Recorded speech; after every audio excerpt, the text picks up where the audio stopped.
8 to the passage of electricity through a body. When a charge of electricity is communicated to any part of a mass of metal, the electricity is rapidly transferred from places of high potential to places of low potential, till the potential of the whole mass becomes the same. In the case of pieces of metal used in ordinary experiments, this process is completed in a time too short to be observed. But in the case of very long and thin wires, such as those used in telegraphs, the potential does not become uniform till after a sensible time, on account of the resistance of the wire to the passage of electricity through it. The resistance to the passage of electricity is exceedingly different in different substances, as may be seen from the tables at Articles 362, 366, and 369, which will be explained in treating of electric currents. All the metals are good conductors, though the resistance of lead is 12 times that of copper or silver, that of iron 6 times, and that of mercury 60 times that of copper. The resistance of all metals increases as their temperature rises. Selenium in its crystalline state may also be regarded as a conductor, though its resistance is 3.7 times 10 to the power 12 times that of a piece of copper of the same dimensions. Its resistance increases as the temperature rises. Selenium in the amorphous form is a good insulator, like sulfur. Many liquids conduct electricity by electrolysis. This mode of conduction will be considered in Part 2.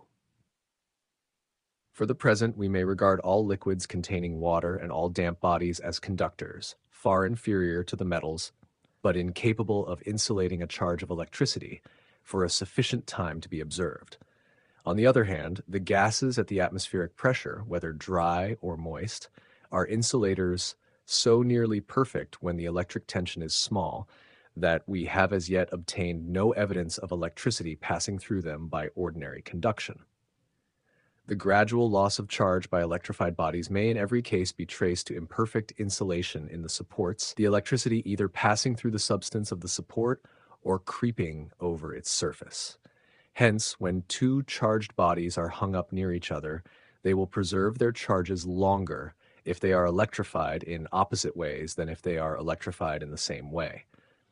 For though the electromotive force tending to make the electricity pass through the air between them is much greater when they are oppositely electrified, no perceptible loss occurs in this way.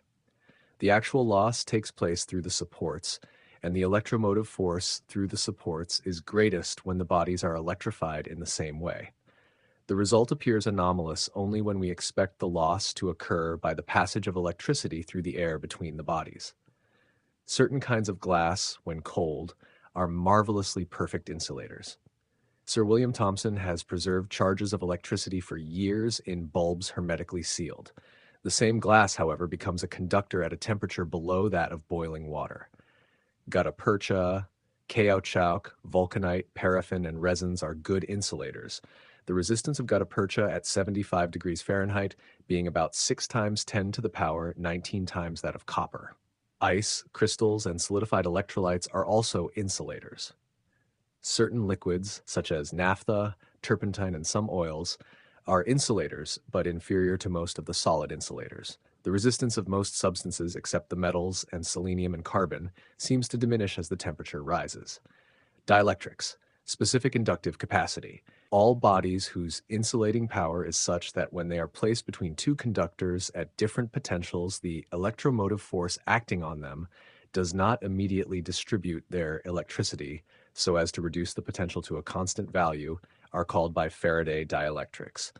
Faraday discovered that the capacity of an accumulator depends on the nature of the insulating medium between the two conductors, as well as on the dimensions and relative position of the conductors themselves.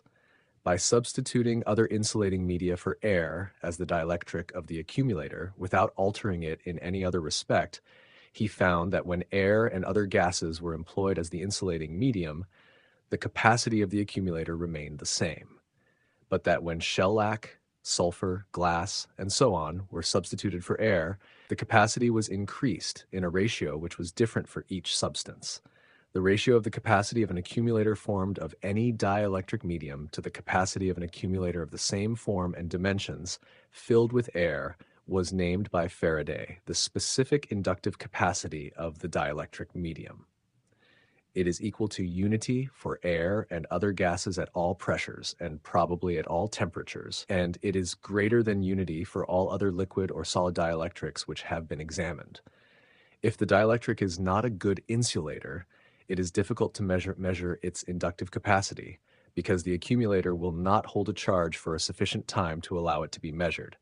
But it is certain that inductive capacity is a property not confined to good insulators, and it is probable that it exists in all bodies. Absorption of electricity. It is found that when an accumulator is formed of certain dielectrics, the following phenomena occur. When the accumulator has been for some time electrified and is then suddenly discharged and again insulated, it becomes charged in the same sense as at first, but to a smaller degree, so that it may be discharged again several times in succession, these discharges always diminishing. This phenomenon is called that of the residual discharge. The instantaneous discharge appears always to be proportional to the difference of potentials at the instant of discharge, and the ratio of these quantities is the true capacity of the accumulator. But if the contact of the discharger is prolonged so as to include some of the residual discharge, the apparent capacity of the accumulator, calculated from such a discharge, will be too great. The accumulator, if charged and left insulated, appears to lose its charge by conduction, but it is found that the proportionate rate of loss is much greater at first than it is afterwards, so that the measure of conductivity, if deduced from what takes place at first, would be too great. Thus, when the insulation of a submarine cable is tested, the insulation appears to improve as the electrification continues. Thermal phenomena of a kind at first sight analogous take place in the case of the conduction of heat when the opposite sides of a body are kept at different temperatures. In the case of heat, we know that they depend on the heat taken in and given out by the body itself. Hence, in the case of the electrical phenomena, it has been supposed that electricity is absorbed and emitted by the parts of the body. We shall see, however, in Article 329 that the phenomena can be explained without the hypothesis of absorption of electricity by supposing the dielectric in some degree heterogeneous. That the phenomenon called electric absorption is not an actual absorption of electricity by the substance may be shown by charging the substance in any manner with electricity while it is surrounded by a closed metallic insulated vessel. If, when the substance is charged and insulated, the vessel is instantaneously discharged and then left insulated, no charge is ever communicated to the vessel by the gradual dissipation of the electrification of the charged substance within it. This fact is expressed by the statement of Faraday that it is impossible to charge matter with an absolute and independent charge of one kind of electricity. It has in fact been the result of every experiment which has been tried that in whatever way electrical action takes place among a system of bodies surrounded by a metallic vessel, the charge on the outside of that vessel is not altered. Now, if any portion of electricity could be forced into a body so as to be absorbed in it, or to become latent, or in any way to exist in it, without being connected with an equal portion of the opposite electricity by lines of induction, or if, after having been absorbed, it could gradually emerge and return to its ordinary mode of action, we should find some change of electrification in the surrounding vessel. As this is never found to be the case, Faraday concluded that it is impossible to communicate an absolute charge to matter, and that no portion of matter can by any change of state evolve or render latent one kind of electricity or the other. He therefore regarded induction as the essential function both in the first development and the consequent phenomena of electricity. His induction is a polarized state of the particles of the dielectric, each particle being positive on one side and negative on the other, the positive and the negative electrification of each particle being always exactly equal. Of discharge. If the electromotive force acting at any point of a dielectric is gradually increased, a limit is at length reached at which there is a sudden electrical discharge through the dielectric, generally accompanied with light and sound, and with a temporary or permanent rupture of the dielectric. The intensity of the electromotive force when this takes place depends on the nature of the dielectric. It is greater, for instance, in dense air than in rare air, and greater in glass than in air. But in every case, if the electromotive force be made great enough, the dielectric gives way and its insulating power is destroyed, so that a current of electricity takes place through it. It is for this reason that distributions of electricity for which the electric resultant force becomes anywhere infinite cannot exist in nature. The electric glow. Thus, when a conductor having a sharp point is electrified, the theory, based on the hypothesis that it retains its charge, leads to the conclusion that as we approach the point, the superficial density of the electricity increases without limit, so that at the point itself the surface density and therefore the resultant electrical force would be infinite. If the air or other surrounding dielectric had an invincible insulating power, this result would actually occur. But the fact is that as soon as the resultant force in the neighborhood of the point has reached a certain limit, the insulating power of the air gives way, so that the air close to the point becomes a conductor. At a certain distance from the point, the resultant force is not sufficient to break through the insulation of the air, so that the electric current is checked and the electricity accumulates in the air round the point. The point is thus surrounded by particles of air charged with electricity of the same kind with its own. The effect of this charged air round the point is to relieve the air at the point itself from part of the enormous electromotive force which it would have experienced if the conductor alone had been electrified. In fact, the surface of the electrified body is no longer pointed because the point is enveloped by a rounded mass of electrified air, the surface of which, rather than that of the solid conductor, may be regarded as the outer electrified surface. If this portion of electrified air could be kept still, the electrified body would retain its charge, if not on itself, at least in its neighborhood. But the charged particles of air, being free to move under the action of electrical force, tend to move away from the electrified body because it is charged with the same kind of electricity. The charged particles of air therefore tend to move off in the direction of the lines of force and to approach those surrounding bodies which are oppositely electrified. When they are gone, other uncharged particles take their place round the point, and since these cannot shield those next to the point itself from the excessive electric tension, a new discharge takes place, after which the newly charged particles move off, and so on, as long as the body remains electrified. In this way, the following phenomena are produced. At and close to the point, there is a steady glow, arising from the constant discharges which are taking place between the point and the air very near it. The charged particles of air tend to move off in the same general direction, and thus produce a current of air from the point consisting of charged particles and probably of others carried along by them. By artificially aiding this current, we may increase the discharge. By checking it, a formation of the current of air may be stopped, and by checking a formation of the current, we may prevent the continuance of the glow. The electric wind in the neighborhood of the point is sometimes very rapid, but it soon loses its velocity, and the air with its charged particles is carried about with the general motions of the atmosphere. It constitutes an invisible electric cloud. When the charged particles come near to any conducting surface, such as a wall, they induce on that surface an electrification opposite to their own, and are then attracted towards the wall. But since the electromotive force is small, they may remain for a long time near the wall without being drawn up to the surface and discharged. They thus form an electrified atmosphere clinging to conductors, the presence of which may sometimes be detected by the electrometer. The electrical forces, however, acting between charged portions of air and other bodies, are exceedingly feeble compared with the forces which produce winds arising from inequalities of density due to differences of temperature, so that it is very improbable that any observable part of the motion of ordinary thunderclouds arises from electrical causes. The passage of electricity from one place to another by the motion of charged particles is called electrical convection or convective discharge. The electrical glow is therefore produced by the constant passage of electricity through a small portion of air in which the tension is very high, so as to charge the surrounding particles of air which are continually swept off by the electric wind, which is an essential part of the phenomenon.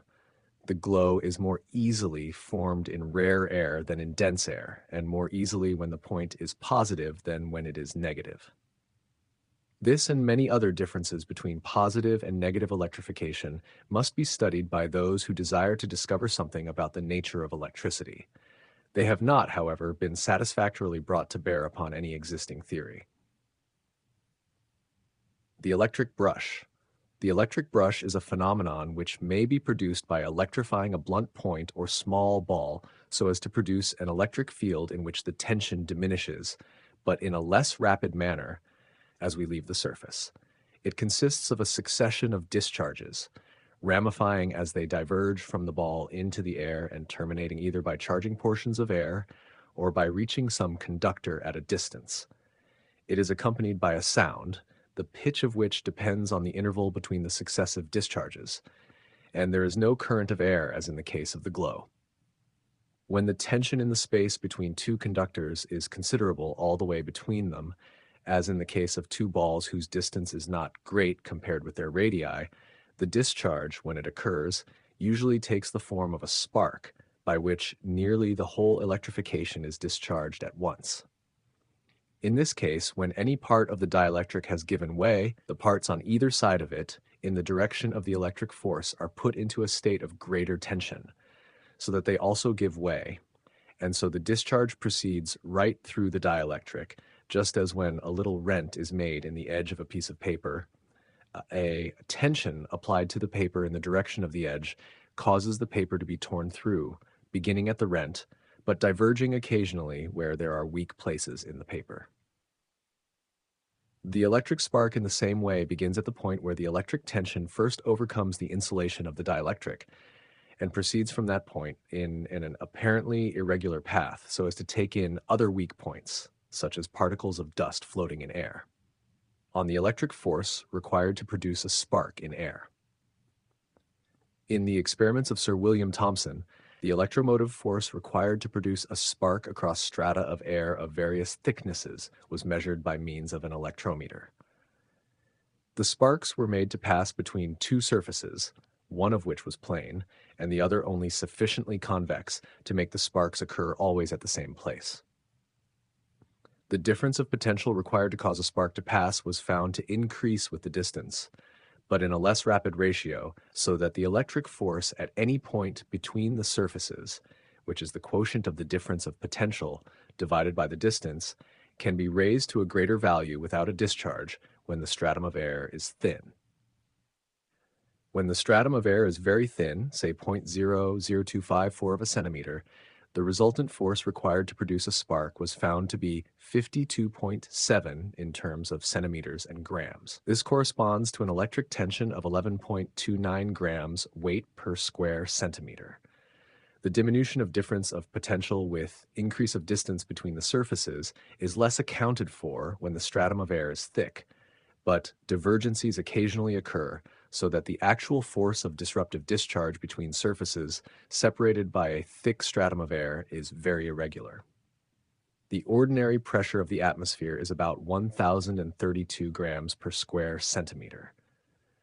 It is difficult to explain why a thin stratum of air should require a greater force to produce a disruptive discharge across it than a thicker stratum. Is it possible that the air very near to the surface of dense bodies is condensed so as to become a better insulator? Or does the potential of an electrified conductor differ from that of the air in contact with it by a quantity having a maximum value just before discharge, so that the observed difference of potential of the conductors is in every case greater than the difference of potentials on the two sides of the stratum of air by a constant quantity equivalent to the addition of about 0.005 of an inch to the thickness of the stratum? All these phenomena differ considerably in different gases, and in the same gas at different densities. Some of the forms of electrical discharge through rare gases are exceedingly remarkable. In some cases, there is a regular alternation of luminous and dark strata, so that if the electricity, for example, is passing along a tube containing a very small quantity of gas, A number of luminous disks will be seen arranged transversely at nearly equal intervals along the axis of the tube and separated by dark strata.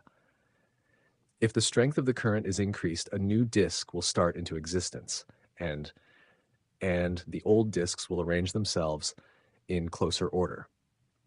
In a tube described by Mr. Gassiot, the light of each of the disks is bluish on the negative and reddish on the positive side, and bright red in the central stratum. These and many other phenomena of electrical discharge are exceedingly important, and when they are better understood, they will probably throw great light on the nature of electricity, as well as on the nature of gases and of the medium pervading space.